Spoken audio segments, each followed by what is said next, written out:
प्रिय आत्मन, आज एक ऐसे महान दार्शनिक, महान शिक्षाविद, महान विचारक, महान प्रशासक, भारत रत्न डॉक्टर सर्वपल्ली राधाकृष्णन जी के बारे में कुछ अपना विचार व्यक्त कर रहा हूँ। यह सबके लिए प्रेरणाप्रद है, चाहे वो छोटा बच्चा हो, युवा हो, बुजुर्ग हो या विश्व का कोई भी व्यक्ति हो। राधाकृष्णन सच पूछा जाए तो यद्यपि वो एक तमिलनाडु के एक छोटे से गांव तिरुपति में आज ही के दिन 5 सितंबर 1888 को तिरुपति नाम के छोटे से गांव में हुए।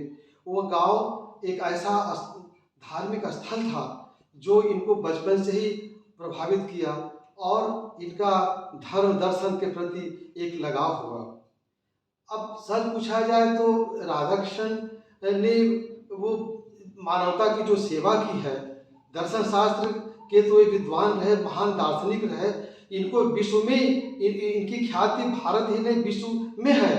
इन्होंने विश्व के अनेकों विश्वविद्यालयों में, भारत के अनेकों विश्वविद्यालयों में वह अध्यापन कार्य किया, उप कुलपति का भार संभाला। और ये अगर सच पूछा जाए तो भारत माता की ये वो सपूत हैं इनको हम शब्द में नहीं बांध सकते हैं। बस हमें इनसे प्रेरणा ये लेनी है कि सज्जनता, सरलता, सादगी और इनके अंदर जो मानवता के गुण थे। ये भारत के उपराष्ट्रपति, प्रथम उपराष्ट्रपति रहे, फिर भारत के द्वितीय राष्ट्रपति बने। यह और उस पद को उन्होंने सुशोभित किया, उस पद की गरिमा को बढ़ाया। और ये महानतम वैज्ञानिक, महानतम दार्शनिक, वो ज्ञान विज्ञान के क्षेत्र में इनकी अपनी एक बहुत ही वो सर्वोच्च एक अपनी ये पहुंच है और एक महान दार्शनिक। इनके अंदर हम इनको शब्द की सीमाओं में नहीं बांध सकते हैं। इन्होंने अपने वो जन्मदिन को शिक्षक दिवस के रूप में मनाने का वो कहा और आज हम पूरा भारत ही नहीं पूरे विश्व में शिक्षक दिवस के रूप में ये इनका जन्म दिवस मनाया जा रहा है।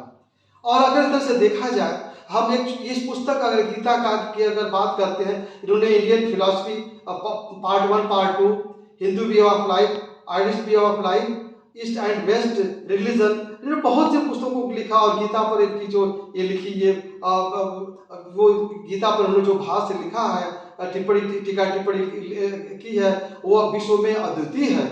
और मैं बहुत विस्तार में न जाकर के यही कहना चाहता हूँ। बहुत विस्तार में जाने से कोई फायदा नहीं, क्योंकि इन महापुरुष को सब शब्द की सीमाओं में हम नहीं बांध सकते हैं और किसी महापुरुष का किसी महापुरुष से तुलना भी नहीं किया जा सकता है।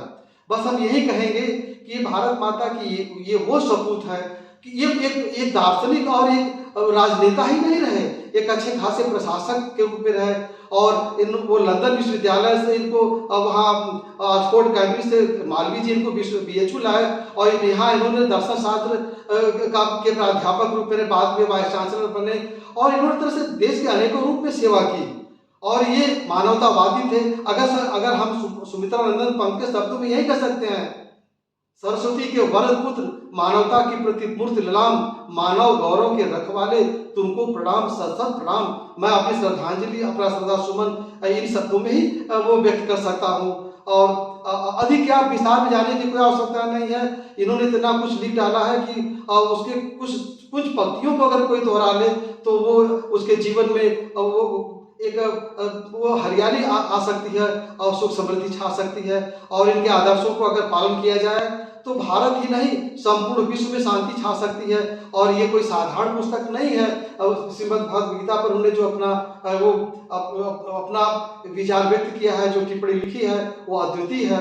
और मैं यही कहूँगा कि कुछ न कुछ पंक्तियाँ जरूर इसे पढ़ना चाहिए। और विश्व के महानतम जितने भी दार्शनिक रहे, चाहे वो प्रोफेसर मैकेंजी, H.J. मूर, और वो महान, सब ने इनको मत्था नवाया और विश्व में इनकी जो ख्याति, भारत माता के उन्होंने मस्तक जो विश्व में ऊंचा किया, उसको शब्दों में हम वर्णन नहीं कर सकते। अपनी बात को समाप्त करते मैं पुनः वो सुमित्रानंद पंत को शब्दों में यही श्रद्धांजलि, अपना श्रद्धा सुमन अर्पित करना चाहता हूँ कि सरस्वती के वरद पुत्र, मानवता के प्रतिमूर्ति ललाम, मानव गौरव के रखवाले, तुमको प्रणाम, सत प्रणाम। जब तक सूरज चांद रहेगा, जब तक ये धराधाम रहेगा, तब तक डॉक्टर सर्वपल्ली राधाकृष्णन का नाम रहेगा।